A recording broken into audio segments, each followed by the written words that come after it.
আমরা সবাই প্রকৃতি উপভোগ করতে পছন্দ করি এবং এর শক্তিরও প্রশংসা করি, কিন্তু আমরা কখনো একে অবমূল্যায়ন করা উচিত হবে না, বিশেষ করে এটি যখন হঠাৎ তার ভয়ঙ্কর রূপ দেখাতে শুরু করে।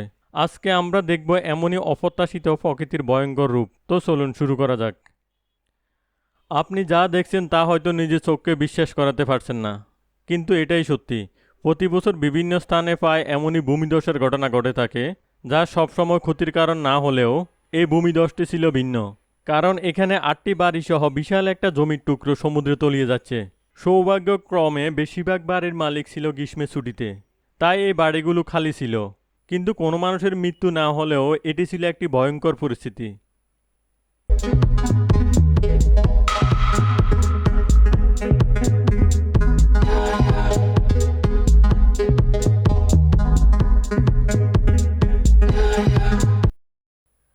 কিছু মানুষ নদীর তীরে বাড়ি তৈরি করে, কিন্তু তারা ভুলে যায় এটা আসলে কতটা শক্তিশালী। বরফ গলে যাওয়া পানি এবং বৃষ্টিপাতের কারণে মন্টার এই নদীর পানির স্তর প্রায় 4 মিটার পর্যন্ত বেড়ে যায়। বন্যার পানি খুব দ্রুত প্রবাহিত হচ্ছিল, যার কারণে তীরবর্তী এলাকাগুলো প্রায় ধ্বংস করে দেয়। যেমনটা হয়েছিল এই দুর্ভাগা বাড়ির মালিকের সাথে। যেখানে তারা বাস করছিলেন সেই বাড়িটি সম্পূর্ণ ভাসিয়ে নিয়ে যায়। বাড়িটি ভেসে যাওয়ার সময় তাদের অসহায়ভাবে দেখা ছাড়া আর কিছুই করা ছিল না।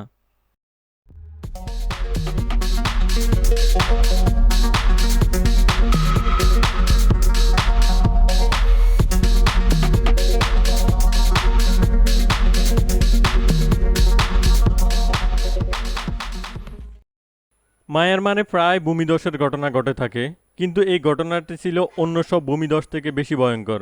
বাঁধটি এজন্য তৈরি করা হয়েছিল যেন নিকটবর্তী একটি খনিতে পানি প্রবেশ করতে না পারে। কিন্তু কিছুদিন পর ভূমিধসের কারণে বাঁধটি ধ্বংসে পরিণত হয়, যা নিকটবর্তী খনিতে বড় ধরনের ক্ষতি সাধন করে। বিশেষজ্ঞদের মতে প্রায় 3 মিলিয়ন ঘনলিটার পানি প্রবাহিত হয়েছিল। সৌভাগ্যক্রমে এই পানির প্রবাহ আবাসিক এলাকায় পৌঁছায়নি, কিন্তু খনিতে কাজ করা কর্মীদের জন্য এটি ছিল ভয়াবহ দুর্যোগ।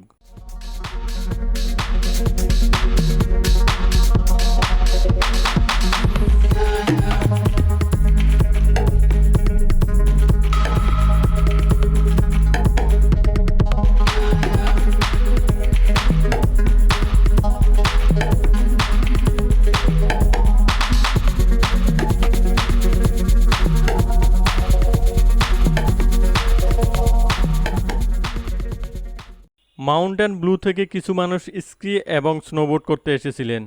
তারা তাদের গাড়িগুলি পার্কিং লটে রেখে যান।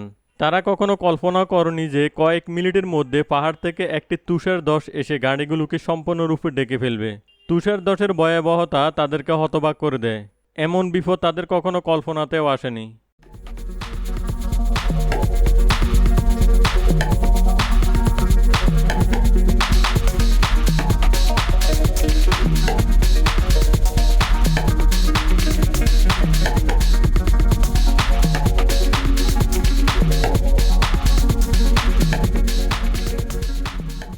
হাওয়াই দ্বীপপুঞ্জে বর্তমানে 4টি সক্রিয় অগ্নিগিরি রয়েছে। এর মধ্যে কিলাওয়া বিশেষভাবে পরিচিত তার দীর্ঘস্থায়ী এবং প্রায়শই বিস্ফোরণ-প্রবণ সক্রিয়তার জন্য। সম্প্রতি কিলাওয়া আগ্নেয়গিরিতে একটি বড় ধরনের বিস্ফোরণ ঘটে, যা উল্লেখযোগ্য ক্ষতি করেছে। বিস্ফোরণে লাভার প্রবাহ এত বড় ছিল যে তা প্রায় 50 হেক্টর জমিসহ আশপাশের এলাকাগুলোকে ক্ষতিগ্রস্ত করেছে। উত্তপ্ত লাভা প্রায় 40টি ভবন ধ্বংস করে ফেলেছিল। এই ধরনের বিপর্যয়ের পূর্বাভাস পাওয়ার পর স্থানীয় প্রশাসন দ্রুত ব্যবস্থা নেয় এবং এলাকার সকল বাসিন্দাদের আগে থেকে নিরাপদ স্থানে সরিয়ে নিয়ে যায়। এই কারণে কোনো প্রাণহানি ঘটেনি, যদিও সম্পত্তির ক্ষতি ছিল বিশাল।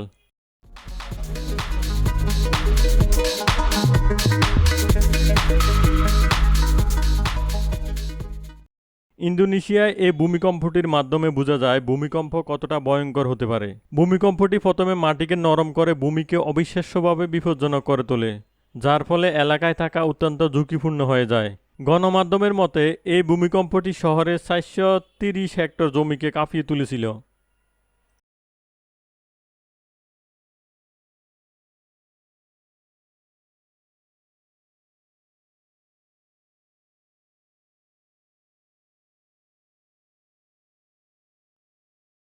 আর্জেন্টিনার মেন্ডোজা প্রদেশের আন্ডেস পর্বতমালাটির উচ্চতা প্রায় 6,962 মিটার বা 22,841 ফুট, যা এটিকে বিশ্বব্যাপী পর্বত আরোহীদের জন্য একটি আকর্ষণীয় গন্তব্য করে তুলেছে। তবে এখানে আরোহণ করার সময় সতর্কতা অবলম্বন করা জরুরি, কারণ আন্ডেস পর্বতমালার আবহাওয়া দ্রুত পরিবর্তনশীল এবং বিপজ্জনক হতে পারে। 2016 সালের 24শে জানুয়ারি একদল পর্বত আরোহী একটি স্থিতিশীল স্রোত অতিক্রম করতেছিল। তখন তাদের গাইড দূরের কিছু শব্দ শুনতে পান। এটি একটি বিমান চলাচলের মতো শব্দ শোনাচ্ছিল, কিন্তু আকাশে কোনো বিমান ছিল না। তখন তিনি দ্রুত বুঝতে পারেন এটা কিসের শব্দ এবং দ্রুত সবাইকে এই স্থান থেকে সরে যেতে বললেন। জুলিয়ান সেখানে স্থানীয় হওয়ায় জানতেন পাথর 10 এবং তুষার 10 বিমান চলার মতোই শব্দ হয়। তারপর তারা সেখানে কিছু সময় অপেক্ষা করার পর পাথর 10 শেষ হয়ে যাওয়ার পর তারা সেখান থেকে নিরাপদে চলে আসেন।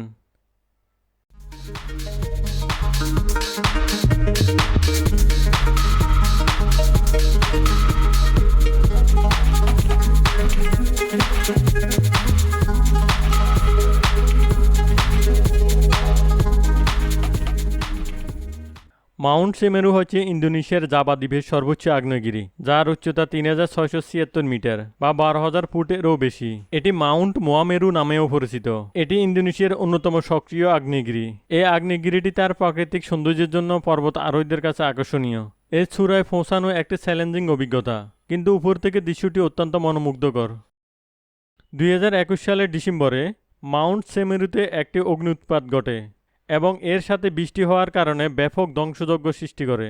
এই অগ্নুৎপাতের ফলে প্রচুর পরিমাণে ছাই, গ্যাস এবং লাভা নির্গত হয়। বিশেষজ্ঞদের ধারণায় এর উচ্চতা ছিল প্রায় 28 মাইল। এই ঘটনায় কয়েক ডজন মানুষ আহত হয় এবং অনেক বাড়িঘর অবকাঠামো ধ্বংস হয়। এই অগ্নুৎপাতের ফলে 6,500 মানুষে বাস্তুচ্যুত হয়েছে। আশেপাশের গ্রামের মানুষ সেখান থেকে সরে যেতে বাধ্য হয়েছিল।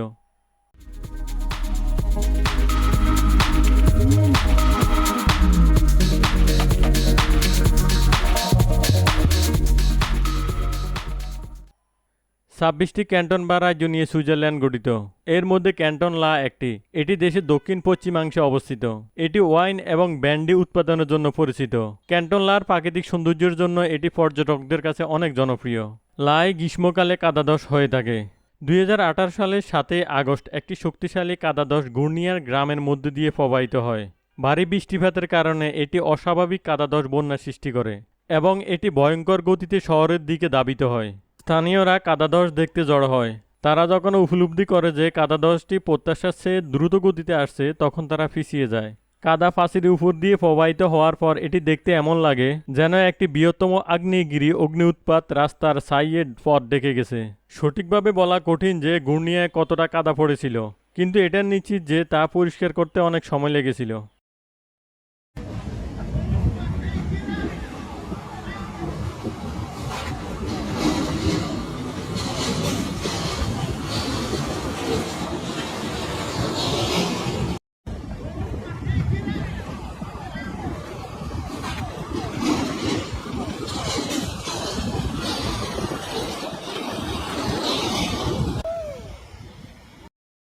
বনের আগুন বিভিন্ন কারণে লাগতে পারে।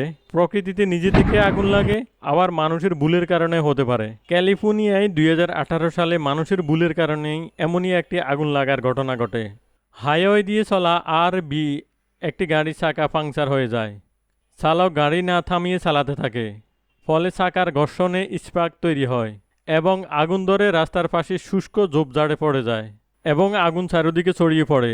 শেষ পর্যন্ত শাস্তা ক্যালিফোর্নিয়ার 369 মাইল এলাকা পুড়ে যায়। হেলিকপ্টার থেকে ভিডিওর মাধ্যমে দেখা যায় আগুনের ব্যাপকতা। যত দূর দেখা যায় পাহাড়গুলি পুড়ে যাচ্ছে।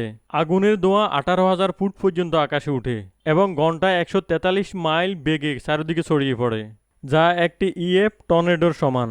আগুনের চারপাশের ঘূর্ণয়মান ধোঁয়া খুবই ভয়ঙ্কর ছিল। এই আগুনের ফলে 1,600টি ভবন ধ্বংস হয়। যার মধ্যে প্রায় 1061টি ছিল আবাসিক ভবন। এটি নিয়ন্ত্রণ করতে প্রায় 5000 ফায়ার ফাইটার লেগেছিল। একটি সাধারণ পাংচার হওয়া চাকা থেকে লাগা আগুন $1.6 বিলিয়ন ক্ষতি করেছিল।